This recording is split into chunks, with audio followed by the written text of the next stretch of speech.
This is Josh Bycer from GameWisdom.com. Hope you enjoyed this video, and if you have any suggestions for games you'd like me to look at here on the channel, please let me know. Welcome everyone to the next episode of Dissecting Design. For this week's piece, I'm looking at one of my favorite games, The Binding of Isaac. The game has been released, it's had expansions, and even a souped-up sequel in the form of The Binding of Isaac with all those post-birth, afterbirth, rebirth, etc.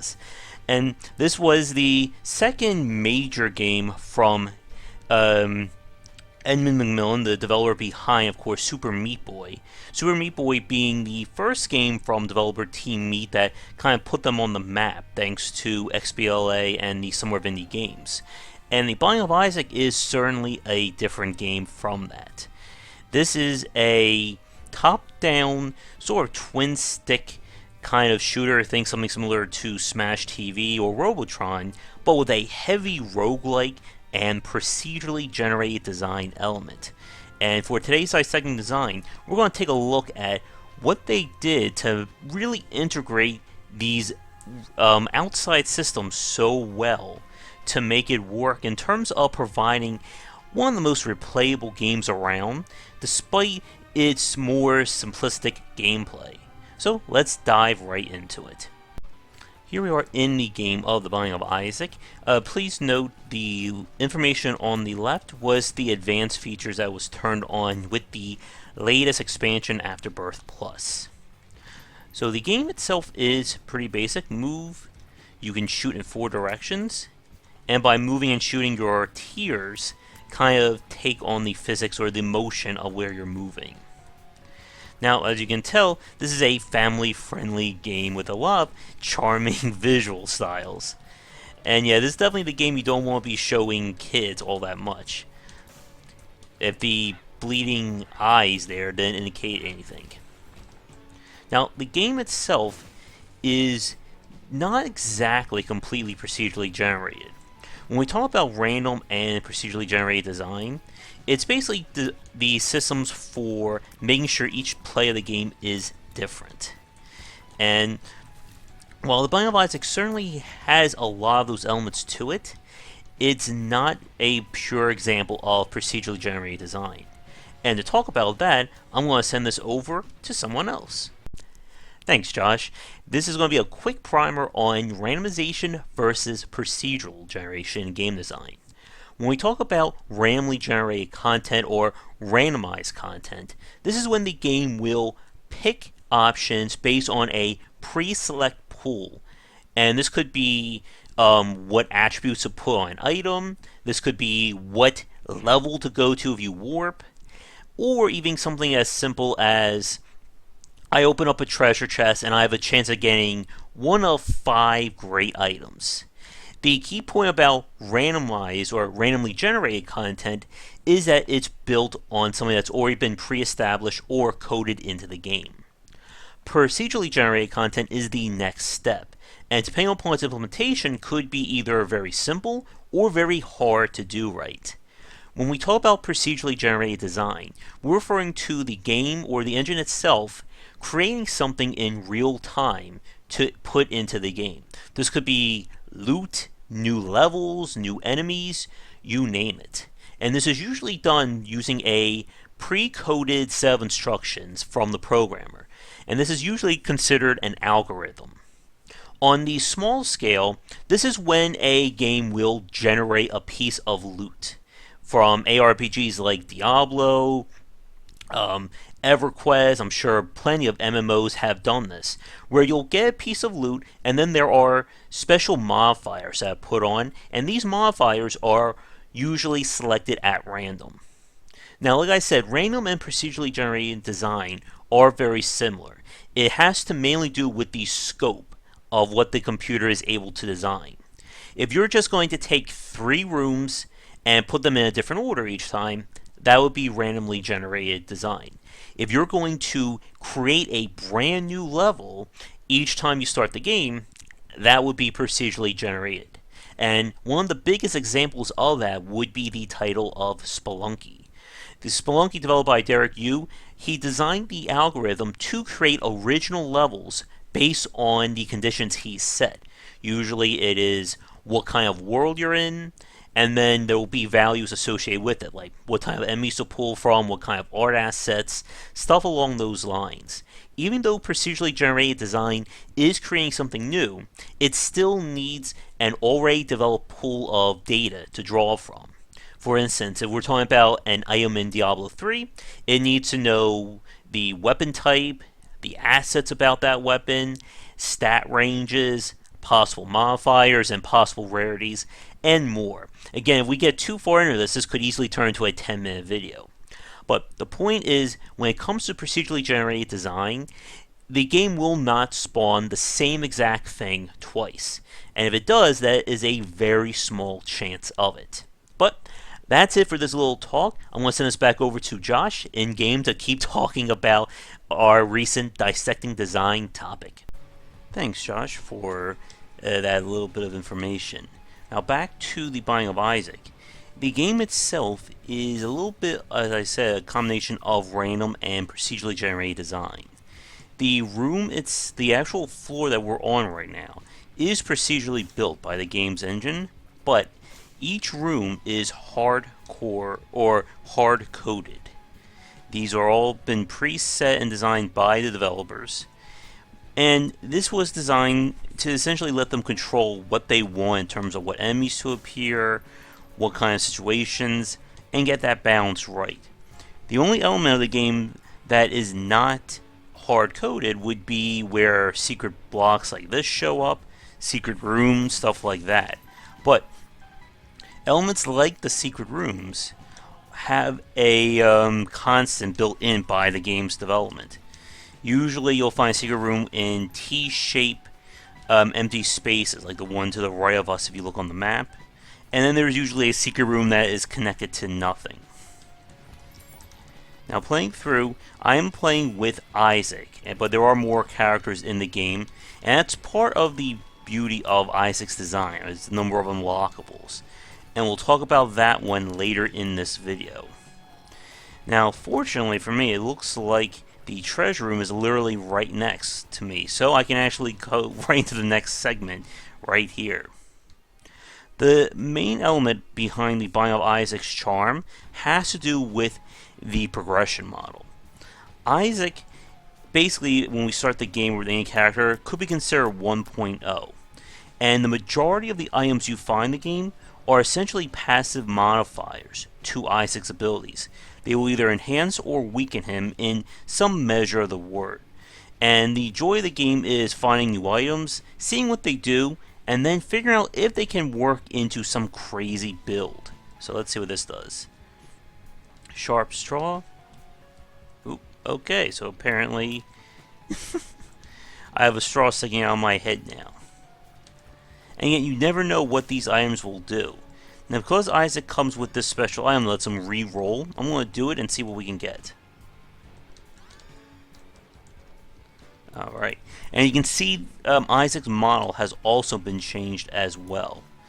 And this is how the game works. It just layers all these effects on, and now it's going to be very hard to talk because apparently we're going to have a hard room now. And if you notice, enemies are in different colors. Those are essentially special enemies. Think of it as the elite versions from ARPGs. That's another thing they add in when you get to the harder difficulties of Isaac. And this is another way of adding more challenge, and they've done more with this over the years with the patches. But getting back to the items at hand, what happens is each item basically builds on top of the next and the next and the next, and this leads into this crazy progression of, oh my god, I shoot a tier and it splits into 27 tiers, and those tiers turn into bombs, and then those bombs will shoot brimstone lasers.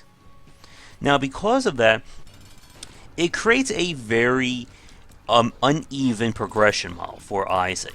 Because you never know what you're going to get, or as you can see, what kind of crazy challenges we're going to run into, the progression model just never becomes even.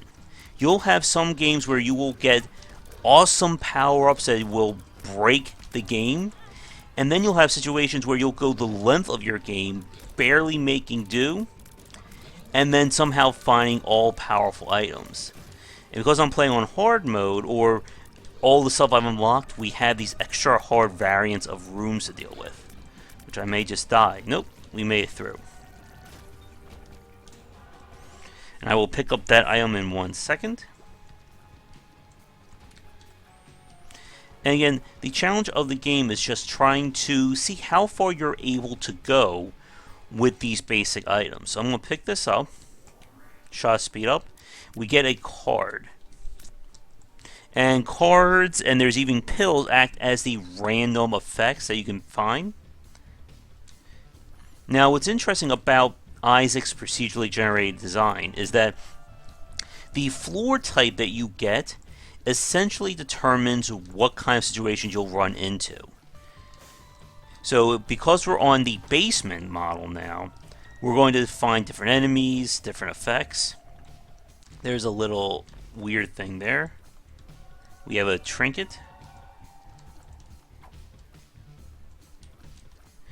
And let's see, we'll pick up some lucky poop.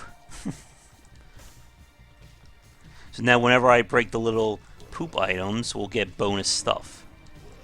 Now this is just like a horrible room, and also lends itself into, again, the unevenness of the progression of the game. Sometimes you get really lucky, other times you're just going to get nothing but nastiness, including, oh my god, including something like this.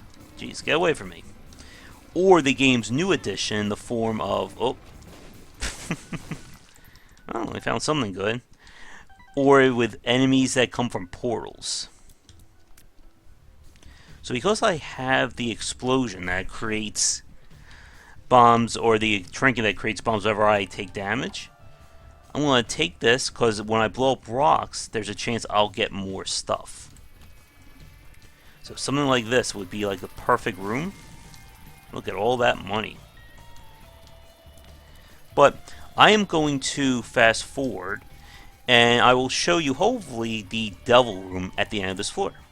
And we are back. I had to actually restart with another character, and it's kind of hard to do these secret rooms when you are actually trying to get a recording going. But this is one of the devil rooms of the Binding of Isaac. This is a secret room that you can get if you can get through a level without taking any red heart damage. And another part of the Binding of Isaac is there are a lot of hidden items, events, and such in the game. There's some built around how long it takes you to get through the entire game, and more. But the devil rooms are an interesting risk versus reward mechanic that I wanted to touch on. Whenever you enter a devil room, you have a chance of either getting like random enemies, random chests, or an attack, or you get essentially a deal with the devil like this. Basically, he's offering me these items at the cost of my health, if you look up there. And advanced play even relies on you exploiting losing red hearts for additional bonuses. So if I pick this up, that will, I believe, give me increased effects. If I remember right, I think that gives me more money. But again, it's been a while since I played through the game like this, so remembering all the items of the Binding of Isaac, you pretty much need to be playing the game daily in order to do so. And now, when I go to the next floor, my chance of getting a devil room will be less. If you look at the bottom left there, the 33.75%. But there's also ways of getting angel rooms, and those will give you a chance of getting a holy item. And Isaac is full of different item types like that. Now, I'm trying to get through one floor quickly, or one room just to see what we can get. Come on. Gotta kill this damn evil variant of a mushroom. There we go. Now, with each patch or with each new expansion, they do add in weird enemies like this. Come on. And now we're not going to get it. Alright. But, getting back to talking about the progression model, like, as a really good example of this, I had to restart simply because I was not getting what I needed to survive. And that is one of the bit of a complaints about Isaac, that you can sometimes have these runs where everything goes perfectly, you are completely overpowered, and you just demolish everything. Or you could spend 30-40 minutes just slowly trying to whittle away at these enemies, or get very annoying rooms like this. But one of the major highlights of Isaac Hero, so now whenever I get a drop, because of my contract, I get double drops. But as I was about to say, one of the major allures of the Binding of Isaac, and a genius move on Edmund's part, has to be how they've integrated achievements into the game's progression model. And let's go talk about that. The, I guess, understated aspect, what makes the Binding of Isaac such an amazing game, has to be how the achievements were tied into the progression. In a blog post Edmund made, I think, just before Isaac was released, he talked about how he didn't want to include the standard achievements, beat a level, start the game, those kinds of ones. He wanted to really integrate them into the design. And to do so, what he did was create these secrets. As you can see, there's 339 of them in the game right now, but that number gets added with each new expansion. And each one of these secrets here, you can see along the bottom which ones I've unlocked, corresponds to a respective achievement, and Binding of Isaac has a whole lot of achievements. And then what happens is for each one of these secrets that we get through, something new will be unlocked to be added to the game on subsequent plays. And what this means is that the procedurally generating levels will always keep growing, and your options will keep changing the more you play. So essentially, the more you put into the Binding of Isaac, the more you're going to get out of it in terms of variety. If I just wanted to, we could just go through each and every one of these, right? But as you can see, there's a whole lot, and I know I've missed them as well. And again, with each new expansion adding more in, it's very hard to have 100% of the Binding of Isaac. And now if we come over here, you can see all the items that I found, and there's still a lot more to be discovered. Look at all that. This was, of course, added with Afterbirth Plus. Not sure what a lot of the stuff does, but again, that's kind of the fun and challenge of the Binding of Isaac. Now, returning to the game, as you can see, I've certainly changed how I look since we last uploaded the video here. But you can see this new item, Little Brimstone, that little guy spitting that red death laser, has certainly made things a lot easier. And again, this goes back to that complaint I was just mentioning. Progression in the Binding of Isaac is uneven, and that is different from other games built on procedurally generated or randomly generated design. Typically, the designer has a good metric for how powerful the player will be, relatively speaking, as they go through it. With a game like Diablo 3, because of the levels and the loot tables, they have a consistent idea of stat-wise how strong the player is going to be, and can adjust the enemies accordingly. In the Binding of Isaac, however, that is not the case. Seems like we're getting a lot of babies, which are those floating guys around. Because anything and everything can almost be picked up from the first level, you can have some crazy runs where a good first item will infer on the rest of your play. Or bad luck will just reign supreme, and you will just have a lot of trouble in terms of getting what you need. And then if you have trouble like that, it makes it hard to get the devil rooms, which is what you'll need to get even more items. And then if it's hard to get those items, it will be hard to survive and have a lot of health. And again, it's one of those cases where the rich get richer, the poor get poorer.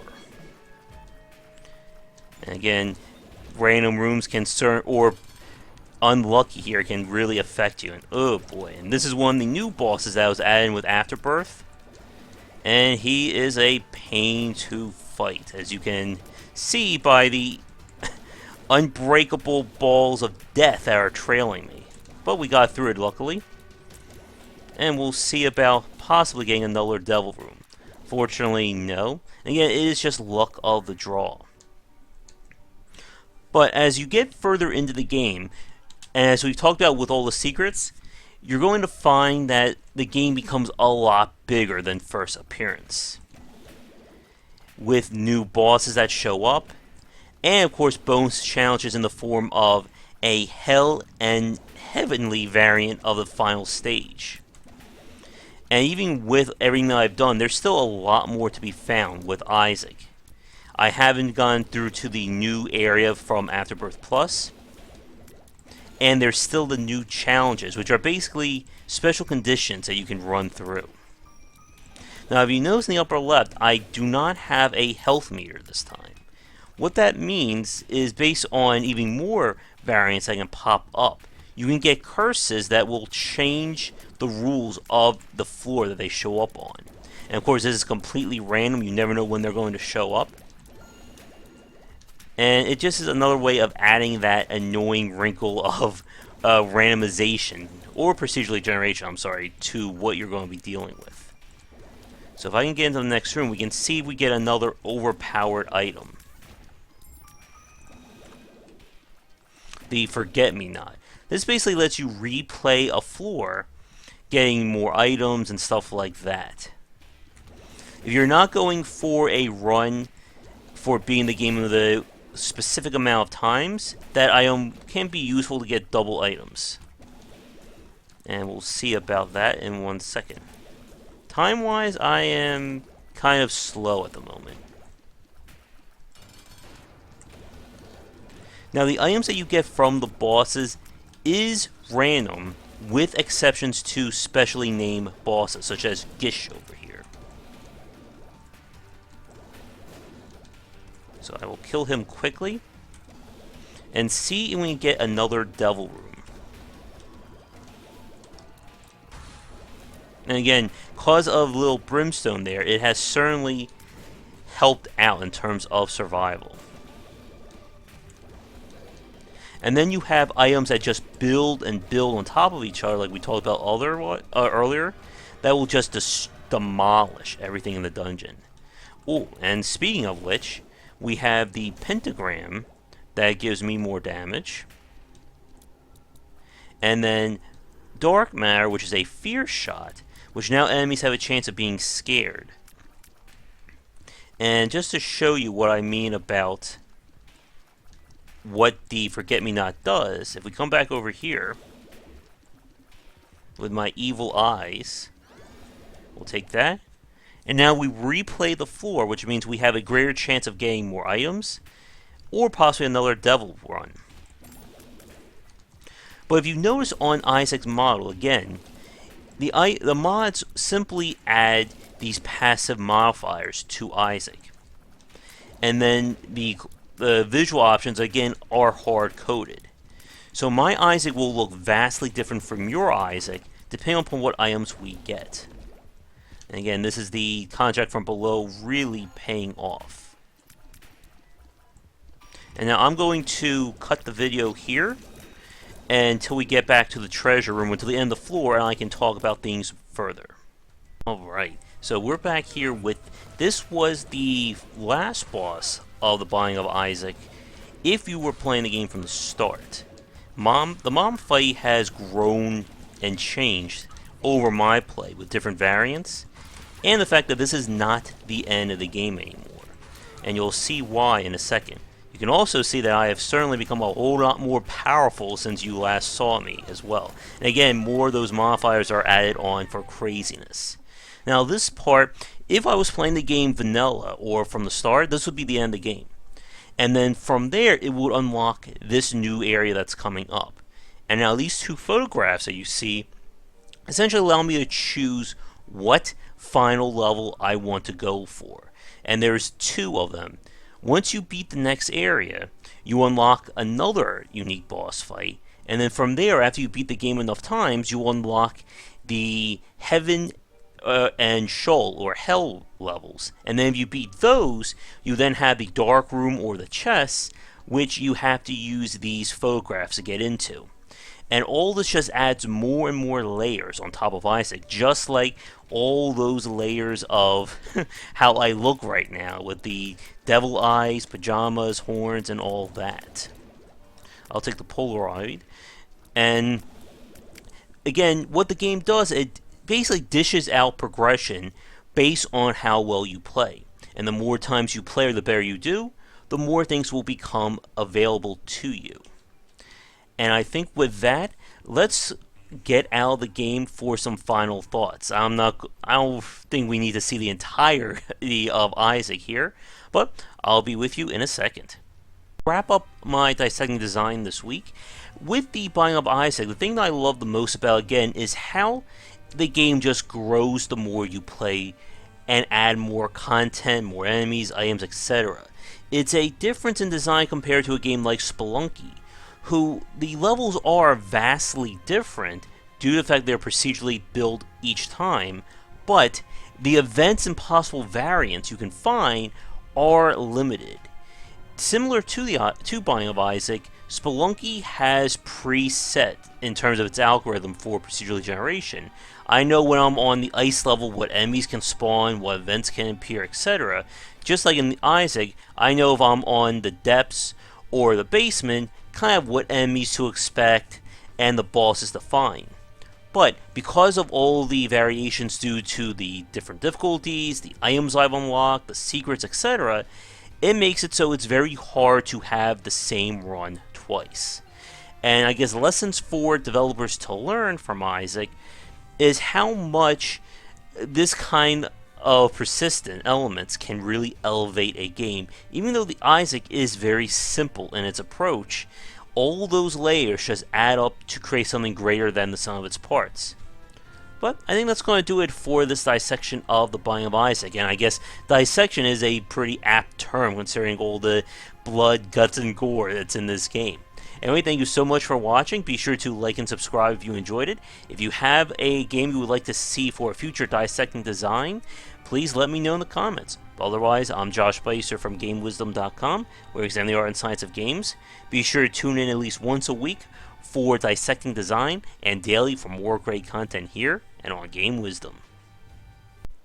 Thank you so much for watching this video. If you enjoyed it, be sure to like and subscribe to the channel, and of course share with your friends. It always helps out. For daily posts on all manner of game design and industry topics, check out game-wisdom.com.